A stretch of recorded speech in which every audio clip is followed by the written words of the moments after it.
ends up sort of being expressed as violence. But in this instance, the way the two of them are, Sharif with his quiet confidence in his faith, and Merck with his very outspoken passion about his non-belief. They both, to me, are very compelling characters. So this concert, which should have been a kind of relaxed and nice affair, ends up being rather different because Merck's there. So Merck sat, I should probably warn you that I might have to sing a little bit at some point. So please be really generous and yeah, remember that I haven't got a very musical voice. So Merck sat up and took his drink. His gaze shifted from the stage to the giant screen, being out a magnified version of the performances. Along the bottom of the screen was a translation of the lyrics currently being sung. What are those idiots saying? White text flowed over the images. You say, I'm the criminal. Where's the crime in taking back what's mine? You call me a thief when you stolen my land? You make me the killer when you strangled my hope? Who's the terrorist? Who's the thug? You are, motherfucker. What the fuck? Have you seen this? Merck turned to Lena and Anil. Anil watched as more of the translated lines appeared. Yeah, I read that there was going to be some Middle Eastern rap group performing. This must be them. Lena stopped and shifted her attention to the screen as well. She pushed up her oversized sunglasses and craned a little to see over people's heads. What audacity! These people have got it all wrong. Merck looked ready to get on stage and throttle the rapper. Mazé, that's the name he has for Anil.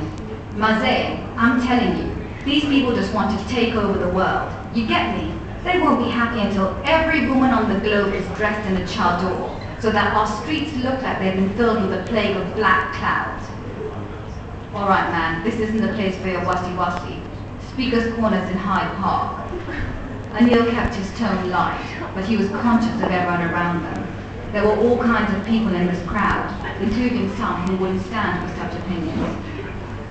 I might try Speaker's Corner if I could get in a word edgeways. There's probably some Muslim already standing there, proclaiming the innocence of all his fellow brethren.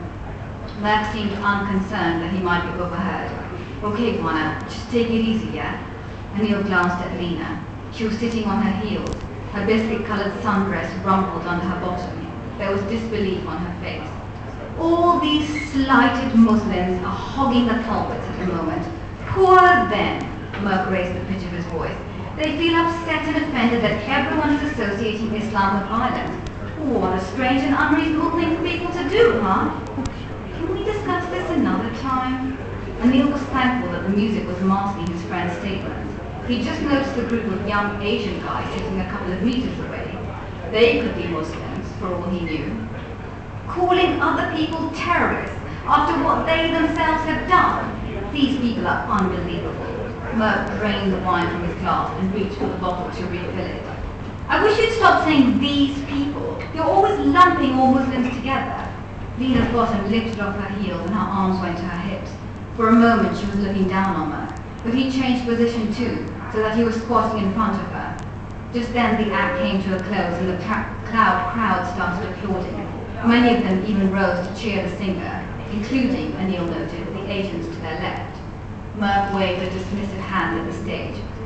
They can rap all they like, calling the rest of us names. As far as I'm concerned, Muslim is a word that pretty much means terrorist now. You get me? Merck, Anil hissed, you need to watch what you say, Juana. That's a complete exaggeration, and a dangerous one. It's exactly the kind of thinking that causes more friction. Lena shook her head. I'm telling you, if these people don't stop their sick stunts in the name of Islam, their religion is going to remain synonymous with terror, the way Germany still has a Nazi association. A few heads turned in their direction, but Merck was oblivious. He bent over to break the end of a baguette, and then jumped to his feet. So, I'm a terrorist for you too? Lena watched the sunlight reflect off Merck's shiny pate. Why are you both looking at me that way? Suddenly I'm unreasonable for making assumptions on the basis of fact? This is the problem, he bit into the bread.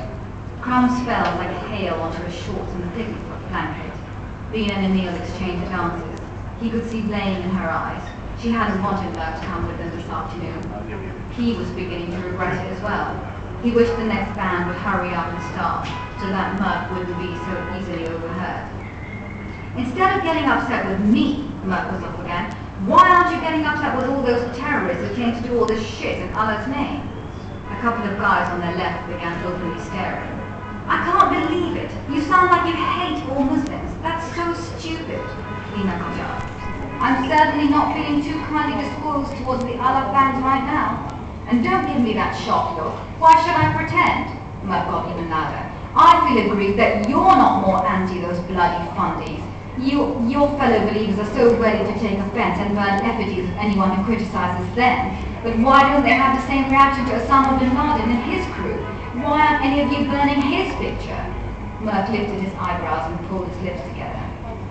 Look, you can't make Lena or any other decent Muslim personally responsible for what some fanatics do.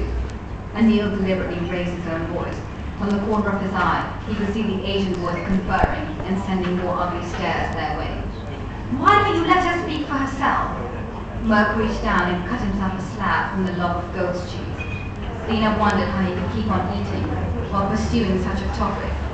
You know, she said, these actions don't come out of nowhere. Just stop right there.